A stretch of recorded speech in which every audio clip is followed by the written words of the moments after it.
Hey everybody, welcome back to the channel. My name is Chris and here we talk about food photography. If that's something you're interested in, I'd urge you to subscribe and follow along for more videos. Whenever anybody gets serious about food photography and they want to start taking their photography to the next level, they always begin to ask the question, what is the best lens to use for food photography? Now, there are several great lenses out there and several focal lengths that you can use to get great images, but there's one specific lens we're going to talk about today.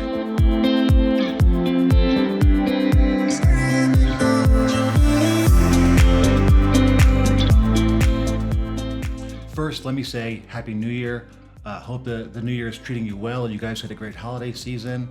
I'm looking forward to 2022, I know that. When I first got started with food photography, I didn't realize that lens choice would play such a huge role in being able to capture the type of images that I wanted to. There's several lenses that are out there that you can use that do a really great job with food, that are very popular, such as the 24-70 or the 50mm. Those are both great lenses for food photography, and photographers use them all over the place and all the time because they do great images. But there's one lens that kind of stands far and above the rest. So the lens I'm referring to is the 105mm macro. This is the lens that I've used for 90% of my food photography for the last 10 years. So even after I made the switch from my Nikon D700 to the Nikon Z6, I was still able to use that 105mm on the adapter that came with the Z6.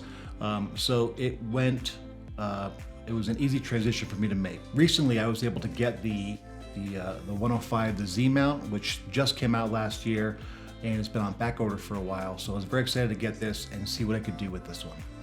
Now, if you don't have a Nikon, other camera companies make their own version of the 105mm macro.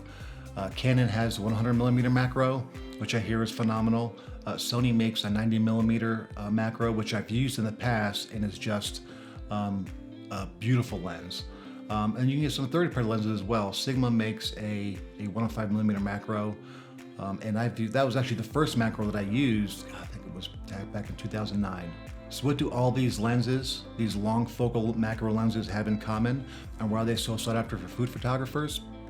This combination of longer lens to subject distance makes the background appear much closer than it actually is, and this is what we call lens compression. This allows you to shoot kind of a larger scene at a lower level with your lens and your camera, and kind of make everything kind of feel compact and come together. So the second reason the macro lens is so popular is for the detail and the texture you're able to capture with this lens. Because it's a macro lens, it has much more of a closer focusing distance, so you can get nice and close and tight up to your subject and get some really amazing images of things that are extremely detailed and have just phenomenal texture in a very close focused shot. This is not something you're able to do on a traditional lens. On a traditional lens, you can take your shot, you can try and crop in, but what happens eventually is that image begins to denigrate as it starts to pixelate a little bit as you get in too close. With a macro lens, you can basically fill the frame with a very tight, close subject, as these examples show you here. So the third reason for using a macro prime lens is, number one, they are tack sharp. I mean, just razor sharp, it's phenomenal. The images that I've gotten with this lens have just been mind-blowing for me, coming from the old 105mm that I used to use to the new Z mount. It used to be a case where prime lenses were considered much sharper than the telephoto lenses, such as the 24-70, but with the advancements in technology and the camera companies, the way they build these lenses, that's not so much of a case anymore. You can get super sharp photos with a telephoto just as good as you can with a prime. 10 years ago, this was an issue, but not so much anymore. So what are the drawbacks of a long focal length macro lens? There are a few, obviously. The first being price. These are probably much more expensive than, say, a traditional 50mm or 80mm prime. 1.8s, not the 1.4s, obviously. They do hold their value well.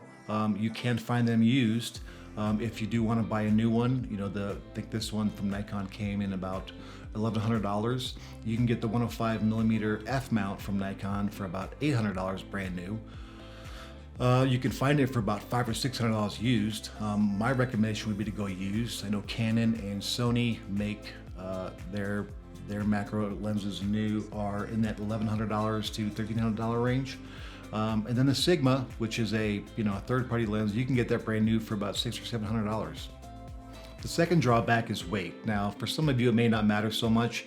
If you're hand holding and you're not using a tripod, weight may become an issue. You may have to get used to it for a while. If you're on a tripod, not that big of a deal, but these things are definitely thicker and heavier. There's a lot more glass in there, and it does give them quite a bit of heft. The third drawback I'd say for a longer lens macro is going to be the depth of field and the learning curve that goes along with that. So in my photography, I've always shot very shallow. I've recently received a portfolio review that I paid for and wanted to get some feedback on my images, and it kind of confirmed a lot of what I thought, which is that I tend to shoot very shallow, and sometimes this is not always optimal for the plates of food that I'm shooting. I do seem to leave some areas out of focus more than I should, and that's because I'm using a macro lens, and I have not stopped down to get more of that shot in focus.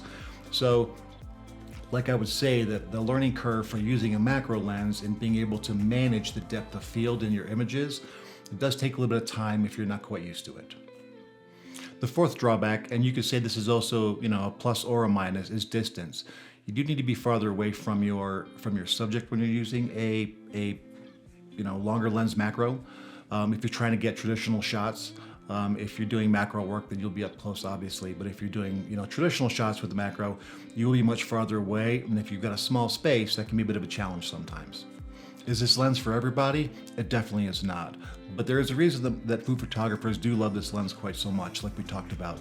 The detail, the texture, the lens compression. You can get some phenomenal images out of here. That's not to say that you can't get great images out of the 24 to 70 or the 50 millimeter, but there is a bit of a difference.